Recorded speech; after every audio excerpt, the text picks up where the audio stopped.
बात है जून 2020 की। भारत के एक छोटे से शहर में कुछ ऐसा हुआ जिसने पूरे देश को हिलाकर रख दिया।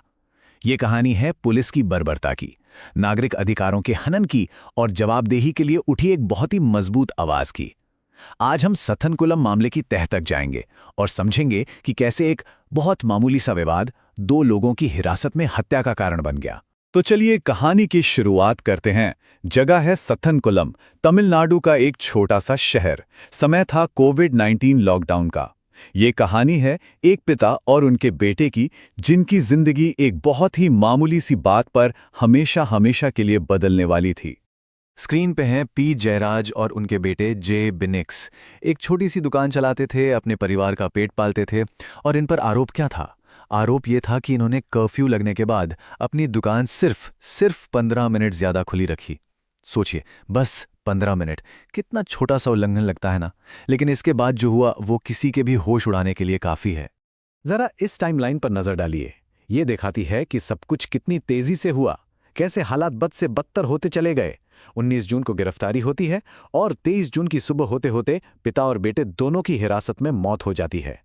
सब कुछ सिर्फ 72 घंटों के अंदर हो गया। तो सवाल ये उठता है कि आखिर ऐसा हुआ कैसे? देखिए, ये कहानी सिर्फ कुछ पुलिस वालों की हैवानियत की नहीं है। नहीं, ये कहानी है सिस्टम के पूरी तरह से फेल हो जाने की, उन संस्थाओं की विफलता की जिनका काम ही हमारी रक्षा करना है। चलिए एक एक करके समझते हैं कि ये पूरा सुरक्षा का ढांचा, ये सेफ्टी नेट आखिर टूटा कैसे। जब सीबीआई ने जांच शुरू की तो जो सच सामने आया वो रोंगटे खड़े कर देने वाला था। पिता और बेटे को पूरी रात बेरहमी से पीटा गया। फॉरेंसिक सबूत चीख चीख कर इस क्रूरता की गवाही दे रहे थे। पुलिस स्टेशन की दीवारों पर, लाठियों पर उनका खून मिला था। और क्रूरता की हद तो ये थी कि उन्हें कथित तौर पर अपना ही खून साफ करने के लिए मजबूर किया गया। इससे एक बात बिल्कुल साफ हो जाती है, ये एक चेन रिएक्शन था। एक के बाद एक सिस्टम फेल होता गया। पहला, पुलिस ने गैर कानूनी तरीके से टॉर्चर किया। दूसरा, जिस डॉक्टर को उनकी जांच करनी थी उसने अपनी जिम्मेदारी नहीं निभाई और उन्हें फिट घोषित कर दिया। और तीसरा, मजिस्ट्रेट ने बिना उनकी हालत देखे, बिना फिजिकल जांच के उन्हें हिरासत में भेज दिया। मतलब हर मोड़ पर एक सेफगार्ड था, एक सुरक्षा कवच था, और हर मोड़ पर वो कवच तोड़ दिया गया। और यहीं पर हमारे संविधान की बात आती है। भारत का संविधान आर्टिकल 21 हर नागरिक को जीने का और व्यक्तिगत स्वतंत्रता का अधिकार देता है। ये अधिकार तब भी लागू होता है जब कोई कानूनी हिरासत में हो। सतनाकुलम में जो हुआ वो इस सबसे बुनियादी, सबसे मौलिक अधिकार का सीधा सीधा उल्लंघन था। इतना ही नहीं, सुप्रीम कोर्ट के बहुत ही स्पष्ट दिशा निर्देश हैं जिन्हें डीके बसु गाइडलाइंस कहते हैं। इनमें साफ साफ लिखा है कि गिरफ्तारी के वक्त क्या करना है क्या नहीं। लेकिन इस केस में पुलिस और यहां तक कि जुडिशियल मैजिस्ट्रेट ने भी इन जरूरी नियमों की पूरी तरह से धज्जियां उड़ा दी। ये कानून के राज की, रूल ऑफ लॉ की एक खुली नाकामी थी। लेकिन जानते हैं, इस पूरी अंधेरी कहानी में उम्मीद की एक किरण भी थी। ये हादसा सिर्फ एक परिवार का दुख बनकर नहीं रह गया, इसने पूरे देश को अंदर तक झकझोर दिया और न्याय के लिए एक जबरदस्त आंदोलन की शक्ल ले ली। लोगों का गुस्सा सड़कों से लेकर सोशल मीडिया तक फैल गया। और इसी बीच मद्रास हाईकोर्ट ने बहुत तेजी से एक्शन लिया। हाईकोर्ट का खुद से इस मामले का संज्ञान लेना, जिसे सुओ मोटो कहते हैं, एक बहुत बड़ा कदम था। उन्होंने फौरन पुलिस स्टेशन को सील करवाया ताकि कोई भी सबूत मिटाया ना जा सके। और इसी के बाद मामला सीबीआई को सौंप दिया गया। और यहां से शुरू हुई न्याय के लिए एक लंबी, बहुत मुश्किल लड़ाई। ये लड़ाई 1-2 महीने नहीं बल्कि करीब 6 साल तक चली। ये एक ऐसा सफर था जिसमें जांच थी, सैकड़ों गवाह थे और कानूनी दांवपेच थे। और इन सब का मकसद सिर्फ एक था, दोषियों को उनके किए की सजा दिलाना। तो देखिए, जुलाई 2020 में सीबीआई ने केस अपने हाथ में लिया और फैसला आया मार्च 2026 में, करीब 6 साल। इस बीच सीबीआई ने 100 से ज्यादा गवाहों के बयानों के साथ एक बहुत ही मजबूत चार्जशीट फाइल की। और आखिरकार लंबे इंतजार के बाद अदालत ने सभी 9 जीवित पुलिस अधिकारियों को हत्या का दोषी करार दिया। इस केस का जो अंत हुआ वो एक ऐतिहासिक फैसले के साथ हुआ।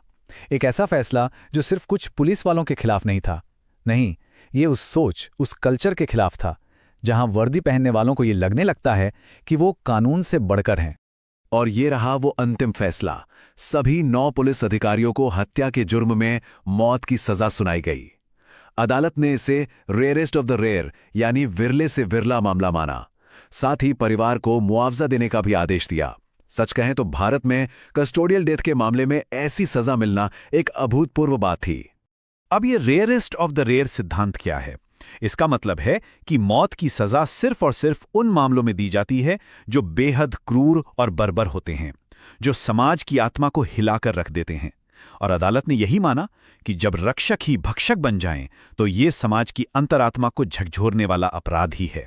फैसला सुनाते वक्त जज साहब ने एक बहुत ही मार्मिक बात कही। उन्होंने कहा, ये बाढ़ द्वारा ही फसल को खाने का मामला था। मतलब जिसकी जिम्मेदारी फसल की रक्षा करने की थी, वही उसे खा गया। इससे बड़ा विश्वासघात और क्या हो सकता है? चलिए अब जरा इस फैसले को बड़े परिप्रेक्ष्य में देखते हैं। एक आंकड़ा है जो आपको चौंका देगा।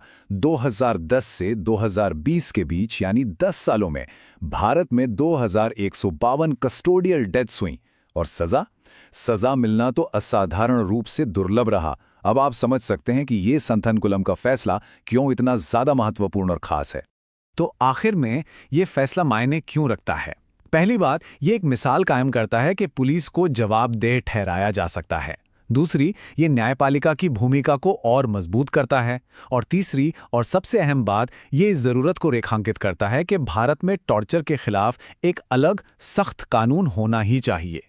संथनकुलम मामले में इंसाफ तो हुआ, यकीनन ये एक बहुत बड़ी जीत है, लेकिन ये हमें एक बहुत बड़े सवाल के साथ छोड़ जाता है।